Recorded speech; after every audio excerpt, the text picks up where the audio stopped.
Certains légumes ont un index glycémique particulièrement élevé et vous vous demandez si vous devez les supprimer de votre alimentation. Eh bien, dans cette vidéo, je réponds clairement à cette question et surtout, je vous donne mes meilleurs conseils pour lisser votre glycémie, pour faire en sorte que ces aliments-là, qui ont un index glycémique un petit peu plus élevé que d'autres, n'aient pas d'impact significatif sur votre glycémie.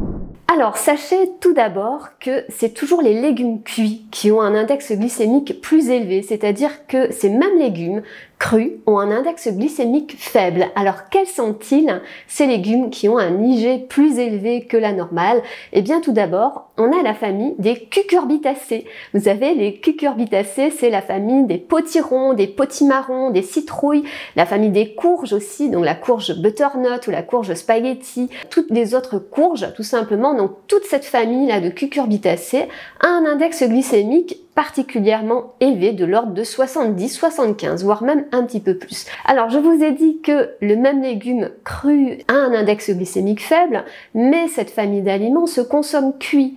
C'est vrai qu'on va consommer facilement une soupe de potiron ou une purée de potimarron ou je ne sais quoi, une courge butternut rôtie au four, etc. Donc, c'est pas quelque chose qu'on va consommer cru.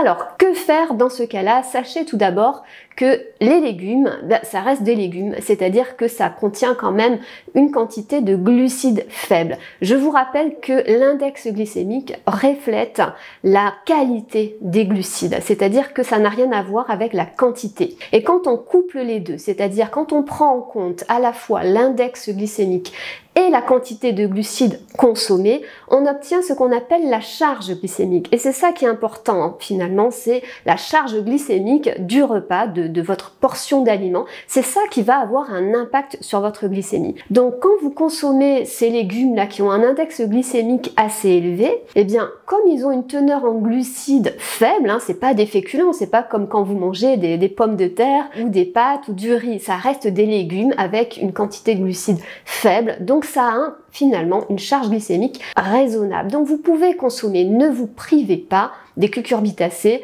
surtout que ce sont des légumes qui ont plein d'atouts nutritionnels avec des teneurs en fibres douces qui sont intéressantes pour le transit intestinal, pour le microbiote et qui apportent également des bêta-carotènes qui sont importants pour ensuite se transformer en vitamine A, la vitamine A qui est intéressante pour la vue, pour la peau, pour plein d'autres choses. Donc consommer des cucurbitacées, donc cuits, c'est vrai que ça a un index glycémique plus élevé, mais ça reste raisonnable en termes d'impact sur la glycémie dans la mesure où vous en mangez en quantité raisonnable, bien sûr. Donc retenez bien ça. L'index glycémique, c'est une notion cruciale, ça c'est évident, mais il faut pouvoir le moduler aussi en fonction de l'aliment en question, de sa teneur en glucides, de ses atouts nutritionnels, sa teneur en fibres, en vitamines. On va pas limiter un aliment à simplement son index glycémique. Le deuxième légume qui a un index glycémique élevé quand il est cuit, c'est le céleri. Le céleri rave, ça a un index glycémique faible quand c'est cru, donc vous pouvez le consommer bien sûr donc en salade par exemple, mais le céleri se consomme cuit aussi en soupe ou en purée par exemple, et c'est vrai que là son index glycémique, eh bien il va grimper à 85, donc ça a un IG élevé, mais comme les cucurbitacées, le céleri a une teneur en glucides faible, donc cette charge glycémique, elle reste faible, donc ne vous privez pas du céleri. Si vous aimez donc le céleri sous forme de velouté ou de purée de céleri, c'est excellent, donc ne vous en privez pas. Dans le cadre d'un repas structuré, bien sûr, donc avec des protéines, avec des féculents, bien sûr, à faible impact sur la glycémie, ou du pain IG bas, c'est tout à fait possible de consommer donc ce céleri qui a un IG jugés élevés. Si vous n'êtes pas bien familier avec cette notion d'index glycémique, je vous propose de télécharger mon guide nutrition 100% IGBA, le guide nutrition qui s'affiche à l'écran, dans lequel vous allez pouvoir retrouver mes meilleurs conseils d'une part pour mettre en place cette alimentation qui est vraiment bénéfique pour la santé, pour le mieux-être, pour la silhouette. Et dans ce guide, vous allez également trouver une semaine de menu avec des recettes saines et gourmandes pour toute la famille. Donc ce guide, il est offert 100% gratuit. N'hésitez pas, téléchargez-le. Vous avez le lien juste en dessous de la vidéo. Alors, je continue avec cette famille là de légumes cuits, donc qui ont un index glycémique un petit peu plus élevé, on va dire, que la normale. En troisième légume, eh bien, vous avez la carotte. Alors la carotte, c'est un petit peu particulier parce que finalement, son index glycémique, quand elle est cuite, effectivement, il augmente. Alors, on trouve un petit peu des valeurs différentes sur Internet, mais moi, globalement, je pense que ça reste tout à fait correct. C'est-à-dire que la carotte cuite, elle a un IG quand même autour de 50 quand elle est cuite, ce qui reste tout à fait raisonnable. La carotte, c'est vrai qu'elle a une teneur en glucides un petit peu plus élevée que la moyenne des légumes, hein. Elle est plutôt aux alentours de 7-8% de glucides, alors que la moyenne, c'est plutôt 6%. Mais ça reste très raisonnable, avec également des fibres douces pour l'intestin, avec également des bêta-carotènes, un petit peu comme le potiron. Donc, ne vous privez pas des carottes. Ce que je vous invite à faire quand vous mangez des légumes cuits qui ont un index glycémique plus élevé, c'est éventuellement de les mélanger avec d'autres légumes qui ont un IG plus faible. Par exemple, bien les carottes, vous pouvez les mélanger avec des haricots verts ou d'autres légumes qui ont un index glycémique plus faible.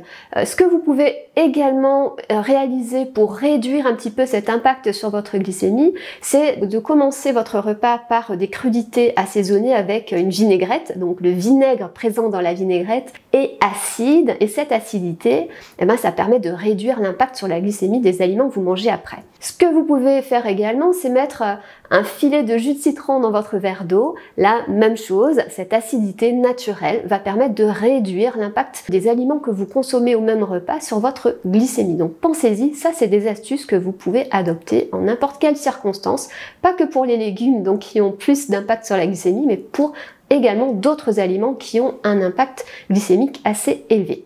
Alors, d'autres légumes qui ont un IG un petit peu plus élevé, ça c'est pas un scoop, c'est la betterave. La betterave cuite a un IG quand même bien plus élevé, de l'ordre de 65 par rapport à la betterave crue qui a un IG d'environ 35. Donc, eh bien, privilégiez la betterave crue râpée ou en carpaccio, c'est très bon ça, mélangé avec des pommes aussi coupées en lamelles très fines, ça c'est vraiment excellent. Et puis, quand vous mangez plutôt les betteraves cuites, eh bien, en général, on les mange froides en salade. Et sachez que quand c'est froid, ça a moins d'impact sur la glycémie, surtout qu'on peut mélanger avec d'autres choses, avec du thon, avec des œufs, avec d'autres crudités par exemple, et puis la vinaigrette, comme je vous l'ai dit, eh bien qu'elle soit au citron ou au vinaigre, ça réduit l'impact sur la glycémie, donc tout va bien. Et si toutefois vous préférez manger vos betteraves cuites au four, parce qu'on peut aussi faire rôtir les betteraves, c'est très bon aussi avec des herbes de Provence, et bien tout simplement pensez à les mélanger avec d'autres légumes dont l'impact sur la glycémie est moindre. Et là, tout va bien dans le cadre d'un repas structuré, équilibré, il n'y a aucun problème. Le dernier légume qui a un impact sur la glycémie quand même assez élevé, ça je vous invite quand même à faire attention, c'est le panais. Le panais, c'est un légume ancien, c'est un goût sucré, c'est un IG élevé quand c'est cuit, de l'ordre de 85. Alors j'ai découvert récemment, et merci à tous ceux qui m'en ont parlé lors d'une précédente vidéo, qu'on peut le manger cru, aussi râpé, donc je vais tester quand ce sera la saison du panais. Mais quand c'est cuit, c'est un IG quand même élevé. Et là, pour le coup, le panais, il a une teneur en glucides élevée.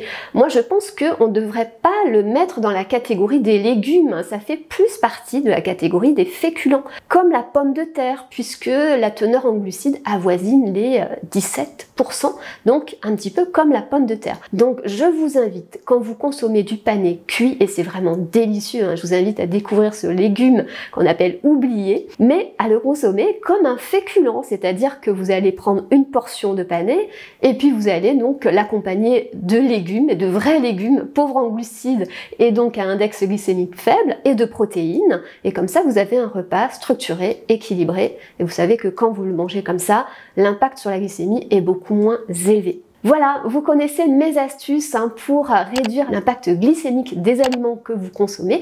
N'hésitez pas à me laisser vos commentaires et puis quant à nous, on se retrouve la semaine prochaine pour des nouveaux conseils nutrition, minceur et bien-être.